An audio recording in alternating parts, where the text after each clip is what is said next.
ঢিঙৰ কটহগুৰিৰ কংগ্ৰেছৰ কৰ্মী সভাত সাংসদ গৌৰৱ গগৈ। নগাঁও জিলাৰ ঢিঙৰ কটহগুৰিত আজি কংগ্ৰেছ দলৰ এক কৰ্মী সভা অনুষ্ঠিত হৈছে।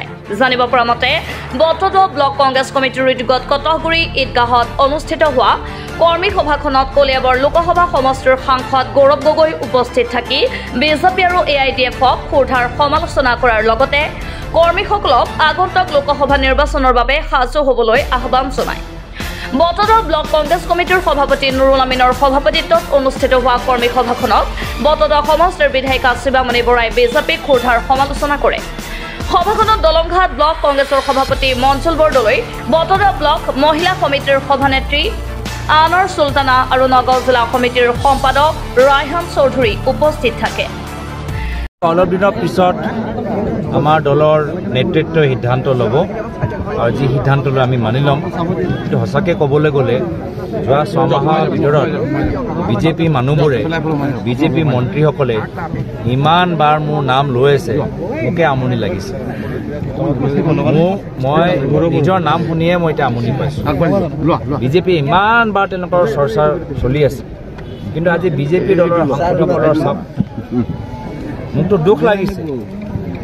চাহ জনগোষ্ঠীৰ এজন মন্ত্ৰীক আমি দিল্লীত দেখা পাইছিলোঁ, ৰামেশ্বৰ তেলী ডাঙৰীয়া। আজি সেই চাহ জনগোষ্ঠীৰ প্ৰতিনিধিজনক আজি টিকেট কৰ্তন কৰি দিলে। কি কাৰণত কোনোৱে তাৰ স্পষ্টীকৰণ দেখা নাই, পোৱা নাই। আমাৰ দিনততো ঘাটোৱাৰ ছাৰ, আমাৰ কংগ্ৰেছ চৰকাৰ দিনত ঘাটোৱাৰ ছাৰ আমাৰ চাহ জনগোষ্ঠীৰ এজন শক্তিশালী মন্ত্ৰী আছিলে কেন্দ্ৰীয় চৰকাৰত, ডনৰ মন্ত্ৰী আছিলে। কিন্তু বৰ্তমানৰ বিজেপি চৰকাৰত ৰামেশ্বৰ তেলী ডাঙৰীয়া যদিও জুনিয়ৰ মন্ত্ৰী আছিলে, মিনিষ্টাৰ অফ ষ্টেট আছিলে, তথাপিও মন্ত্ৰী আছিল। কিন্তু আজি সেই সুবিধাটো তেওঁলোকে চাহ জনগোষ্ঠীৰ পৰা কৰ্তন কৰিলে। মই ভাবোঁ আমাৰ প্ৰাৰ্থী তালিকা যেতিয়া আহিব সেইখিনি কথা আমি পাতিম, কিন্তু অলপ বিজেপি প্ৰাৰ্থী তালিকা লৈও অলপ আলোচনা কৰাটো প্ৰয়োজন। কিয়নো আজি তেওঁলোকে চাহ জনগোষ্ঠীৰ প্ৰতিনিধিসকলৰ সংখ্যা কৰ্তন কৰি দিছে। এজন কামাখ্যা প্ৰসাদ তাছাৰ ৰাজ্যসভাত আছিলেই, আৰু এজন লোকসভাত পল্লৱ লোচন দাস আছিল। ৰাজ্যসভাত এজন চাহ জনগোষ্ঠীৰ প্ৰতিনিধি থাকক, লোকসভাত এজন চাহ জনগোষ্ঠীৰ প্ৰতিনিধি তেওঁলোকে পঠাবলৈ চেষ্টা কৰক, কিন্তু তেওঁলোকে নকৰিলে। এনেধৰণৰ ধাৰাবাহিকভাৱে অপমানিত হৈছে চাহ জনগোষ্ঠীৰ ৰাইজ।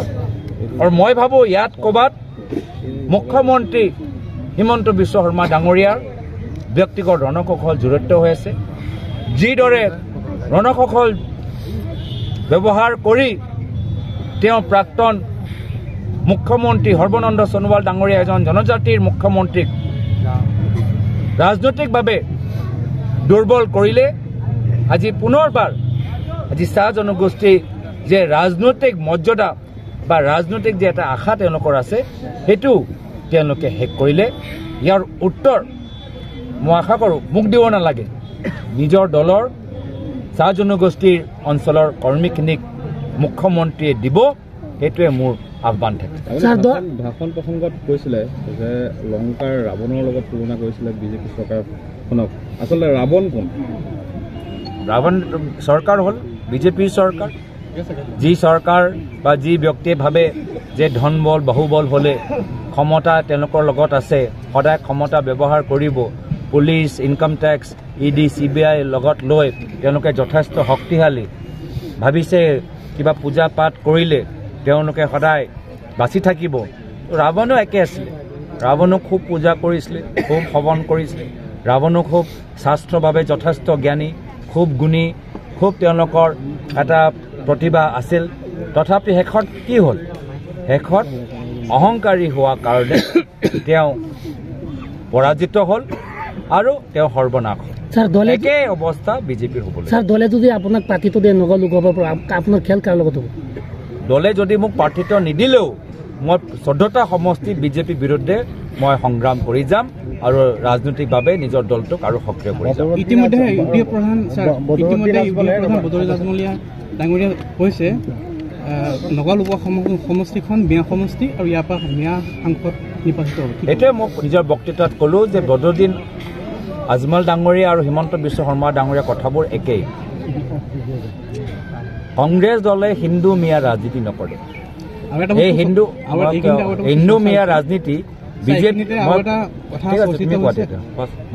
বদৰুদ্দিন আজমলে এটা কথা স্পষ্ট আজি এদিন পূৰ্বে ঢিঙলৈকে আহিছিলে, তাত সেই মিটিংখনত এটা কথা কৈছে যে তেওঁলোকৰ এই সমষ্টিটো অলৰেডি তেওঁলোকে ঘোষণা কৰিলেই জিকিল বুলি, আৰু প্ৰক্ষেপিত প্ৰাৰ্থী আমিনুল ইছলামক সেই একে কথাই ক'লে। আৰু এটা কথা ক'লে যে এইবাৰ যদি আমিনুল ইছলাম এবাৰ সংসদলৈ যায় তেতিয়াহ'লে তেওঁ বক্তব্য ৰাখিব মিয়া ভাষাত। চাওক, AIUDF দলৰ কাৰণে মুখ্যমন্ত্ৰী হিমন্ত বিশ্ব শৰ্মা ডাঙৰীয়া কামবোৰ যথেষ্ট ভাল। যিজন মুখ্যমন্ত্ৰী আজি বুলডোজাৰ ৰাজনীতি কৰি আছে, উচ্ছেদৰ ৰাজনীতি কৰি আছে, সেই মুখ্যমন্ত্ৰীজনৰ কামবোৰ AIUDF দলে যথেষ্ট ভাল পায়। আৰু আজমল চাহাবৰ নিজৰ ভাইকে কৈছে যে ভাৰতৰ ভিতৰত সৰ্বশ্ৰেষ্ঠ মুখ্যমন্ত্ৰী হৈছে বৰ্তমান অসম চৰকাৰৰ মুখ্যমন্ত্ৰী। যেতিয়া এনেধৰণৰ কাম আৰু কথা ৰাইজে চাই তেওঁ কোনটো অংকৰ দি নিজৰ বিজয়টো দেখা পাইছে মই বুজি পোৱা নাই। শেষত ৰাইজে নিৰ্ধাৰিত কৰিব, আৰু ৰাইজে যিকোনো ৰাজনৈতিক দল যি নিজৰ আদৰ্শ পাহৰি যায় আৰু নিজৰ ৰাইজক লগত বিশ্বাসঘাতক কৰে, সেই দলটোক কেতিয়াও আগবাঢ়ি যাবলৈ নিদিয়ে। মোৰ অসমৰ ৰাইজৰ ওপৰত বিশ্বাস আছে যে মৌলানা আজমল চাহাব আৰু AIUDF দল যিমানে কথা কিয় নকওক, শেষত গৈ অসমীয়া ৰাইজে সঠিক সিদ্ধান্ত ল'ব আৰু AIUDF দলৰ দুইমুখী ৰাজনীতিৰ বিৰুদ্ধে মাত মাতিব। জাজুৰীৰ পৰা মেহদী জামানৰ প্ৰতিবেদন, এনি লাইভ।